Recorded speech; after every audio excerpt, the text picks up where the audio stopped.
He's sensitive, 100% sensitive. But what I said, and I stick by, I said, KD is a great, great player.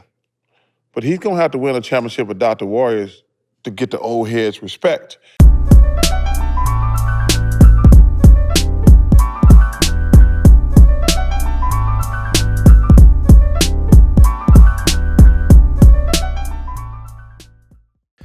What's going on there, guys? We back with another one, and we're going to talk a little bit about Charles Barkley. Now, he was on Steven Jackson and Matt Barnes' All the Smoke podcast, and he was talking a bit about Kevin Durant and LeBron James. Now, as you all know, LeBron James went to Miami, did the decision, did that whole thing. Won 2 rings with Dwayne Wade, but those rings aren't viewed the same way as the one he won in Cleveland and the one he won with the Lakers. KD went to Golden State and won himself 2 rings. But again, we look at it as, yeah, he has the hardware, but he doesn't actually have, like, you know, that ring like Giannis has. We don't see it in the same light, you know. And honestly, you know, me personally, I see Giannis's ring. Let me just say this, right? He had to go get that first one in Milwaukee, you know, to get that monkey off his back. LeBron didn't have to do it that way. I feel like personally, whenever you win that first ring and it takes some of that pressure off of you that you have to get one, I think the ones after that, I ain't gonna say they're easier, but you don't have that same pressure to finish your career without a ring. But Barkley spoke on it, and here's what he had to say about it. Always been cordial to me. I'm always gonna be cordial to him. He's taking some shots at me. KD is a great, great player. He is a great, great player. He's sensitive, 100% sensitive. But he's gonna have to win a championship without the Warriors to get the old heads' respect. And I said, and I used the analogy, I said, Kobe Bryant, one of the greatest ever, said, I had to win a championship without Shaq. Yep. LeBron says, I had to win a championship without Dwayne and Chris. The rules are already there. Just because you don't want to follow the rules, you can get mad and call me names. I'm just going to tell you. Kobe Bryant has said it. He said, hey, I had to win a championship without Shaq. It's just simple. KD won a championship on his own. People just gonna look at him different. Totally different. That's just how it is. And I said, and he can get mad. And he call me names and things. I said, hey, KD. I said, and LeBron, as much as I love LeBron, I said, yo, man, we ain't gonna give you flowers until you win one without Dwayne. I said, you join them and y'all won. And he says, I had to win one without Dwayne. That's like, yeah, those are the rules. And you can get mad when guys say it, but those are the rules. It's like my rules. Hey, I'm in the Hall of Fame, but I'm in a different wing than the guys who won the championship. Charles are great. Karl Malone's great. Patrick Ewing's great.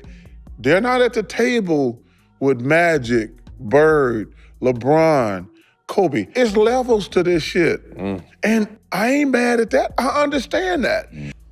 Yeah, man, so to get that full segment, go check out Steven Jackson and Matt Barnes' interview with Charles Barkley. It just dropped today, man. But another interesting thing that he said in there was that Dr. J told him, like, one time when he was a younger player with the Sixers, he got mad at something that a reporter or somebody said. And he was like, Dr. J pulled him to the side and was like, Chuck, before you react and everything, is what they said true? And he said, you know, he pretty much had to think about that because somebody can say something you don't like and it still be true. It might not feel good, but it can be the truth. You know, you're going to always be defensive whenever it's involving yourself, but someone might have constructive criticism sometimes. It just depends on what place they're coming from. You know what I'm saying? With the information. So to apply it to this situation, I feel like Barkley is just telling Kevin Durant the truth as far as him having to win a championship. You know, if he gets one in Brooklyn, franchise that doesn't have one, you know, I think that would be great for his career. Again, to me personally, this is a personal feeling of mine. Once you get that monkey off your back, you can't go recreate that. Like if you go join up with Golden State or join up with Dwayne Wade and Chris Bosh, you can still win some championships, but you can't go get that first one in the way that, like, some of the greats in the past got theirs. And I understand like Boston, the Lakers, some of that before the NBA draft lottery, they used to have some stacked teams, for sure.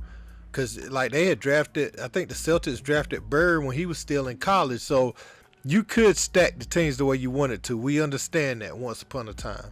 So whenever you can look at it like this too, though, when the Lakers was playing for the championship and they were playing like the Celtics, it was two stacked.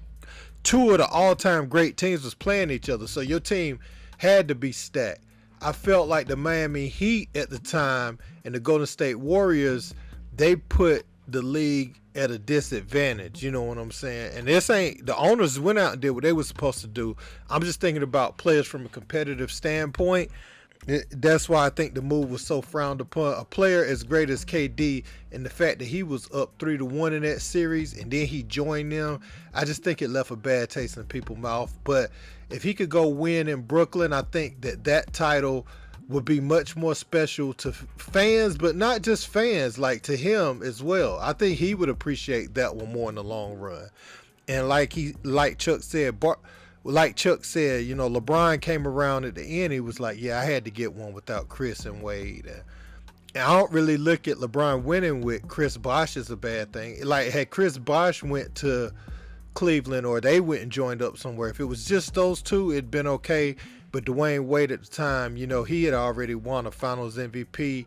And he was like, Miami wasn't in the same position they were when he won it, but he already had those accolades and stuff, so people looked at him like Miami was his. And that's a lot of what KD went through in Golden State. That was just always going to be Steph's no matter what. So when we get someone like Giannis to stay in a small market, build a team up, and they go win the championship, it's that much more special. Had Chris Paul, even though he had been traded around a few times, had Phoenix won it, that would have been special. That would have been a special ring for him to lead some young players like that. And it looks like right now, more teams are starting to go back to the old formula where they're not joining up so much. They're trying to build full rosters instead of trying to get 3 max contract guys to win a ring. And I honestly like that brand of basketball more, and it has nothing to do with just just hating on stars joining up. It's more so like if you have an injury when you got a big 3, it's really hard to replace all that money you done spent on one player. If they have a season-ending injury or you have 1 or 2 of those, think about how your team looks after that. Whereas sometimes if you got 2 star players and one goes out, then some of your role players step up. They play a lot better and everything. So I just think it's harder to establish a culture and get team continuity and not absorb, what's the word I'm looking for, to withstand some of those injuries. Your team's able to weather that storm a little bit better when you have a more complete roster, and that's why I enjoy it. But man, look, I want to know what you guys think in the comments. Is Chuck right about KD, or y'all feel like those titles were straight up legit, man? I want to hear from you guys. Don't forget to like, share, and subscribe. Until next time, peace.